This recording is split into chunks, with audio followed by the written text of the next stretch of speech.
Gulash here with the finale of the Battle for the Core Heroclix tournament that I've been involved in. This is it. One way or the other, this is going to be the end. Championship match. It's going to be me with the Violet Lantern Core going up against my friend Matt of Steel with the Green Lantern Core. Now, I had a fight with him previously there where he kicked my ass. It was a curb stomp. I killed maybe one guy out of his whole team. I took care of. So yeah, I know this is gonna be a bloody fight. But yeah, he wins. He takes home the Necron. I win. I take home the Necron, and we're gonna see how it goes. Opening thoughts on this battle. Green Lanterns have a little bit of a trick that allows them to ignore, outwit, or perplex.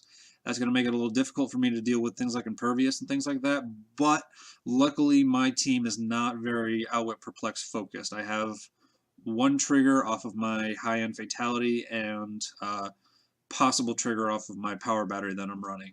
Other than that, it shouldn't be too much of a problem for that. The willpower on his entire team is going to be a big problem for me because my team is running 7 recruits that don't have willpower, and I think 2 of my high-end leaders have willpower, and my entity gains quintessence halfway through her dial.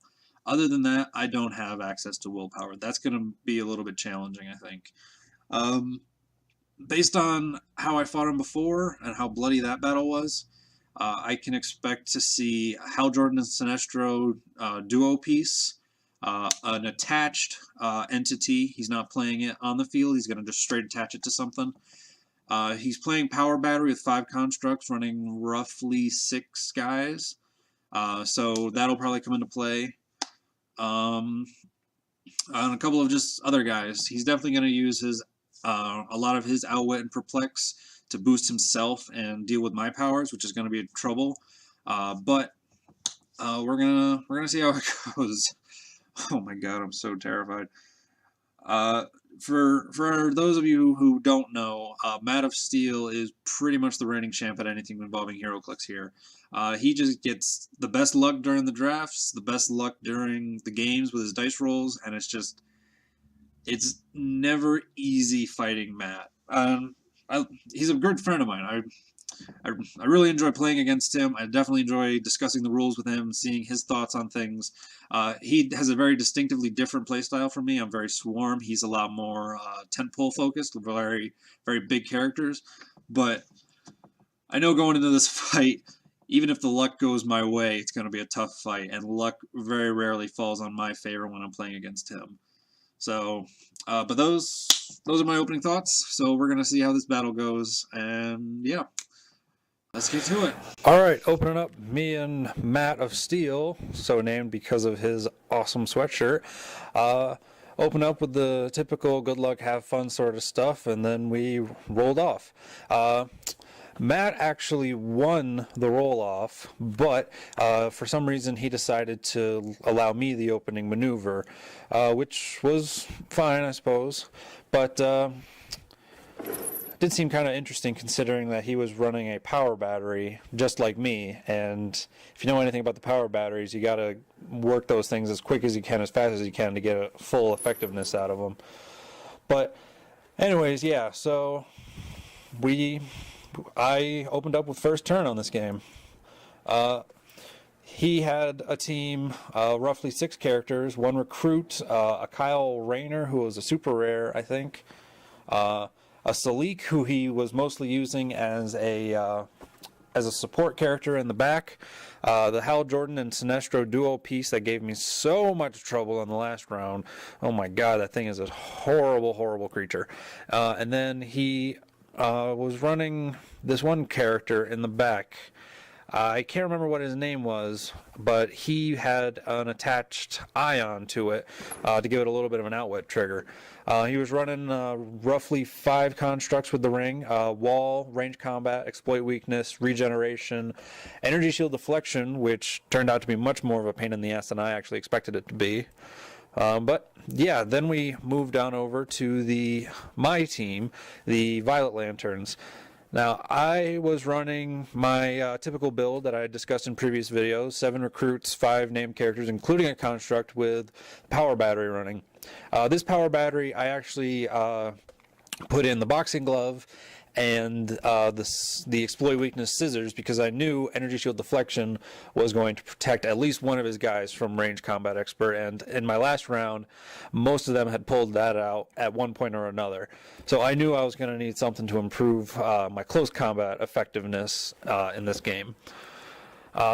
My opening turn, after my passive maneuvers in the previous match had left me quite vulnerable, I moved very aggressively to take the center of the map.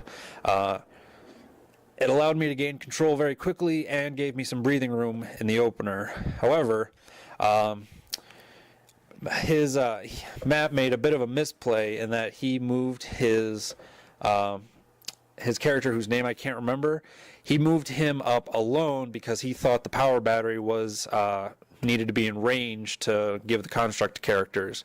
It was a bit of a misplay on his part, but it was mostly made because he was inexperienced with the functionality of the battery. So this kind of gave me an opening to sort of take control and get a free kill. However, in the beginning of the game, my dice rolls were terrible, and this one character actually gave me so much trouble. You can see here it's killed off Guy Gardner, who was here at one point, and was able to rather caused me quite a bit of trouble. This had the attached ion as well, so it was running a couple of powers against me. However, the full force of an entire Star Sapphire team was able to quickly deal with that. And then I made a bit of a misplay on my part in that I moved my Star Sapphire into a very vulnerable position here. I think I was looking to get a hit on one of these characters that he has hiding behind the wall, but it left my Star Sapphire very vulnerable to a counterattack. Here you can see that he's moved his forces up here while keeping a couple of troops in the back. Generally, it seemed like he was running these characters on the right as his heavy hitters, keeping these ones in the back more for perplex, outwit, support type things. Moving on, you can now see the Star Sapphire has been eliminated, and right about now I'm definitely starting to feel bad because my characters aren't exactly working to their full effectiveness. He's actually starting to clean house. I'm losing recruits rather rapidly at this pace, and I generally felt like it was not going to be a good turn. Right about now, I think it's around 3 or 4. Following this, I needed to get my power battery into a more functional position, and I rolled for the random activate one construct for everybody ability, and I actually came up with wall. So at the end of my turn, I quickly placed walls in front of my entire force in an attempt to try and protect, in particular, my entity and my fatality, both of my heavy hitters, but also just anything, because he was kind of cutting through me at this point. But right about now is about the time that my luck started to turn back around. These recruits were able to get some good hits on one of his John Stewarts, I think, who was over here. And unfortunately, I lost my Miri, and I lost my Miri, my Star Sapphire, my Guy Gardner, and about half my recruits. So right now, my force was looking a little weak. And here he has eliminated all of my remaining recruits. I am left merely with my entity and my fatality. My entity had taken about half damage at this point, whereas fatality was full strength. And I was luckily able to get in some good hits on him to eliminate everyone except his Hal Jordan Sinestro duo piece and this Salik. I believe he'd moved his recruit over to about where the car was, and I was able to eliminate it without any problems. The other characters had kind of been exposed. His John Stewart was on top of a building at one point, and I was able to eliminate it. But generally, my luck started to turn, my hits started to go in, my shape changes started to succeed, that sort of thing. He wasn't able to just cut through me easily, and not my numbers, but my power was able to finally come through and start doing some stuff. After this, my camera died, unfortunately, which meant that I wasn't able to record the rest of it. However, what essentially happened was my fatality and my entity were able to, in conjunction with hypersonic speed and sidestep, I was able to move my forces to the rim and deal damage to his Salik and power battery, quickly eliminating them, which eliminated the energy shield deflection as well as the Master Construct special that was beginning to come into play for him and me as well. I was able to eliminate the power battery and remove it from the field entirely and kill Salik. Removing Salik made him lose one of his major outwit triggers against me, which was nice. And removing the power battery really limited his ability. So then I had a mostly alive entity and a near full strength fatality, roughly 350, 370 points, going up against his relatively full strength Hal Jordan Sinestro duo piece, roughly 300 points. So at this point, it kind of became a war of attrition. At this point, actually, he retreated his Hal Jordan Sinestro into the corner where there was a piece of blocking terrain, and I pulled my entity back to the power battery and used one of the few support triggers off of the power battery in an attempt to heal the Predator, because I knew it was going to come down to a 2 versus 2, and I wanted my Predator at maximum strength. He was actually trying to run regeneration up until that point, but was unable to accomplish it. He just rolled really badly on his rolls. It happens. My Predator was actually able to heal quite effectively, which was a nice change of pace. It got it up to its quintessence and penetrating energy shield deflection, so it was kind of at the sweet spot where I wanted it. But after that, I was able to maneuver my forces into a position where I could remove the hindering terrain, or the blocking terrain that he was using to hide from me, and then quickly eliminate the Hal Jordan Sinestro piece.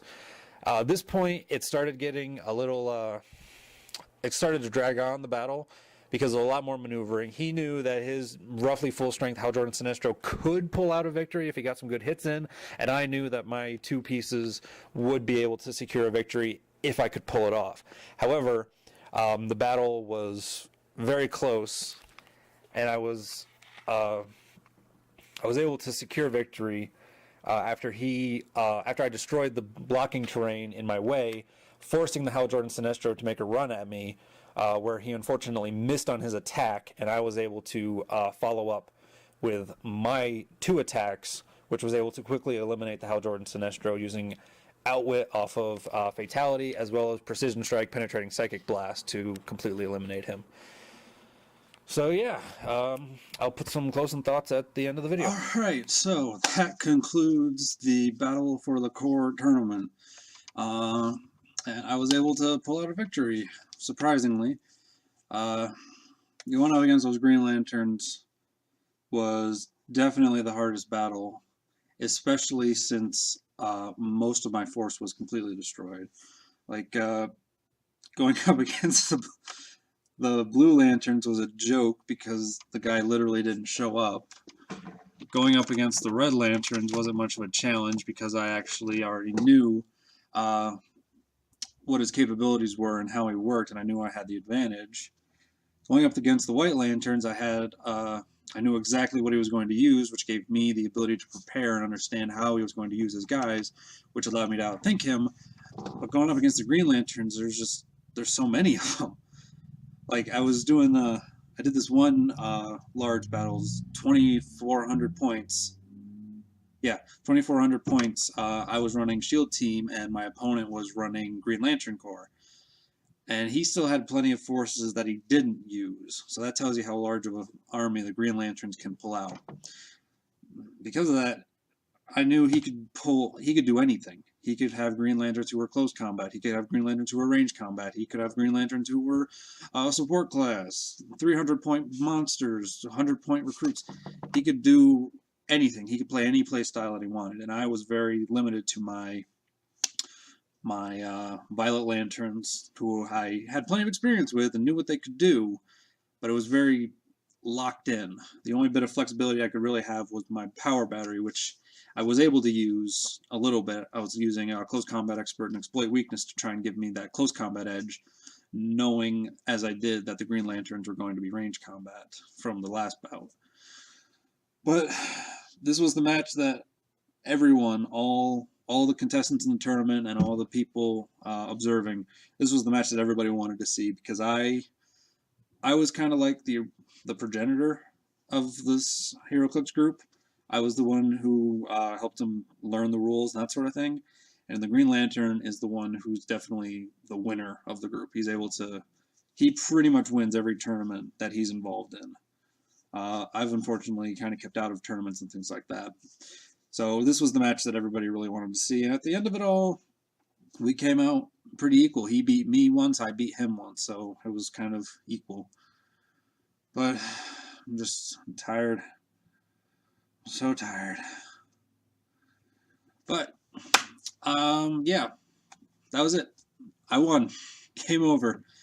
My Violet Lanterns are back in their Troll and Toad box above my head. I'm going to take a break from tournaments for a little bit, just do some unboxings and maybe some little stuff. But here is my beautiful prize. As much as I want to take a bit of a rest, unfortunately, Matt has challenged me to fight him with this Necron at full power. So, no rest for the wicked, I suppose. But yeah, hope you guys enjoyed this little series, about 4 videos long, just a little Battle for the Core tournament. If you guys want to see the Necron in all of its glory, leave it in the comments. If you guys thought this style of video was interesting, let me know. It definitely took a lot more work trying to organize the photos, get a microphone, record, give all my thoughts. It definitely took a little bit more effort on my part to get that. But yeah, doing this style video was actually a lot more fun than I would have anticipated.